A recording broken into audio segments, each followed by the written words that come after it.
Leo mimi nafanya kazi ya nguvu ya kwangu, nayo ninaambiwa mimi sitakiwi kulipwa. Kweli, nakumbuka baba alivyokufa, maisha tulioishi, mama yetu ametulea kwa shida. Leo ninaambiwa mimi tena na hela zangu nilizofanya kazi na serikali kwamba hutakiwi kulipwa. Kisa aliyenifanyia hivi ni waziri. Mimi jamani naumia sana. Kila nikikumbuka hivi vitu moyo unaniuma sana. Naumia. Ninaumia jamani, naumia. Ujasiri unanishinda. Nashindwa kuvumilia. Rais kama ananisikia, ni kweli, mtu mzima kama mimi, jamani nashindwa, machozi yanatoka, nashindwa kuvumilia. Nakumbuka maisha tulioishi. Alafu mama yangu amekufa kwa ajili ya hii unayoona hii. Mama yangu amekufa kwa ajili ya madeni haya. Mama yangu mzazi amekufa kwa madeni haya. Umeshaona? Sasa baba amefariki, leo naletewa hiyo, ninafanya nini? Unaona? Lakini ndugu zangu, ambacho nataka niwaambie sasa kwa kifupi, kwa nini? Unajua nikieleza hivi nakuwa sieleweki, naweza nisieleweke sana.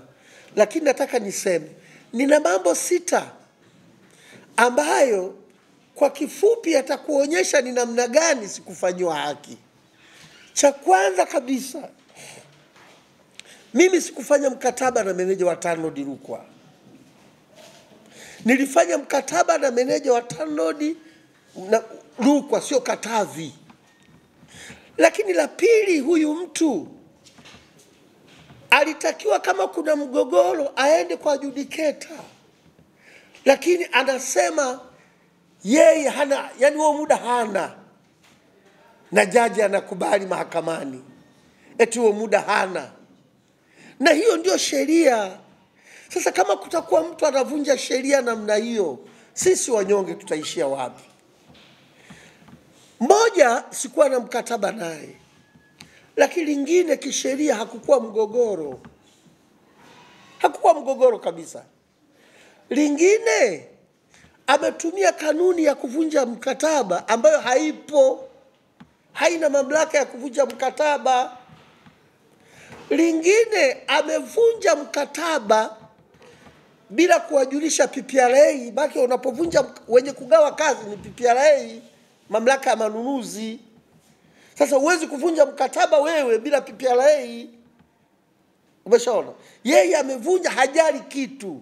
Anatoka kwenye familia ya serikali anavyojiita. Lakini bado amevunja sheria ya 410 na kanuni yake ya 125 ambayo inakataza termination za namna hii. Lakini majaji wanaona ni sahihi. Mimi sina pa kwenda. Ninamlilia Mheshimiwa Rais, namuomba.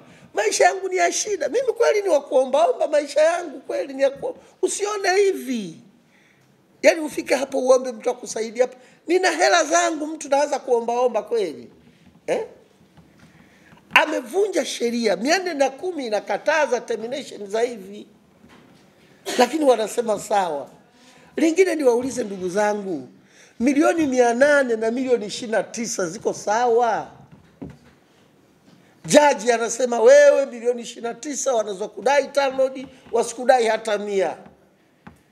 Na wewe unadai milioni 800 usidai hata 100. Kwa kosa lipi? Kwa dhambi ipi? Mimi nachomuomba rais ni jambo moja. Siku zote ubaya unaenea haraka sana kuliko wema. Watanzania walio wengi wanaojua kesi yangu mimi, na ni wengi, wanashangaa kwamba kweli inawezekana kukawa double standard ya namna hii. Kwamba kuna mtu anaweza kakanyaga tu sheria. Maana hizi sheria unakuwa umedharau bunge linalotunga. Rais na timu yake wanapoteza muda. Rais lazima aangalie hiki kitawafaa watu wangu. Kama sheria ni ya hovyo, rais ataikataa. Kwa hiyo anatumia muda wake kuangalia hii sheria itawafaa watu wangu, hata kama yuko na timu, lakini ataangalia hii. Ina maana unapoivunja umemdharau rais, ni kwamba hana maana. Sasa katika nchi kukiwa na mtu wa namna hiyo, mimi niseme ukweli, sina shida naye kwamba sijui afanye. Mimi ninachotaka hela zangu wanilipe, madeni yanazidi. Sikuiba, nimefanya kazi mimi kwa mkono wangu.